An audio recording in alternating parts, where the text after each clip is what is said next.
Non credo che la gente si muova dal proprio comune, rispettando quelle che sono le regole impartite dal governatore. Siamo io e lei e basta, però è tutto un controsenso. Basta guardarsi intorno, basta pensare che stamattina vedevo su online che a Melegnano c'erano 8 chilometri di fila per gente che andava al sud. Chi avrà la seconda casa scapperà. Sì, sì, sicuro qui nel Veneto, sì. Se avessi una seconda casa andresti via oggi? No, rimarrei a casa mia. Dal punto di vista più che altro economico e quello che sarà poi per il futuro preoccupa un po', questo sì. Voi starete a casa comunque. Stiamo a casa, ci tocca stare a casa. Ma quanti siete? In due? Quindi rispetterà le regole. Di quattro veramente. Ma se ci fosse una quinta persona cosa farebbe? Non lo invito.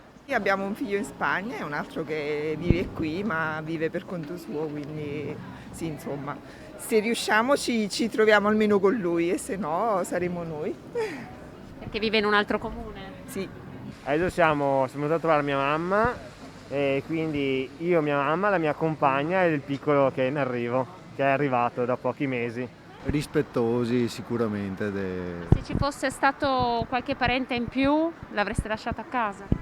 Sì, sicuramente sì perché secondo me è l'unica maniera il rispetto delle norme per tutti, per venirne fuori tutti assieme. Insomma. Io ad esempio ho tutti i parenti in Puglia e quindi non vedrò nessuno, sarò solo con i miei familiari stretti. Nessuna fuga in Puglia allora? No, nessuna fuga.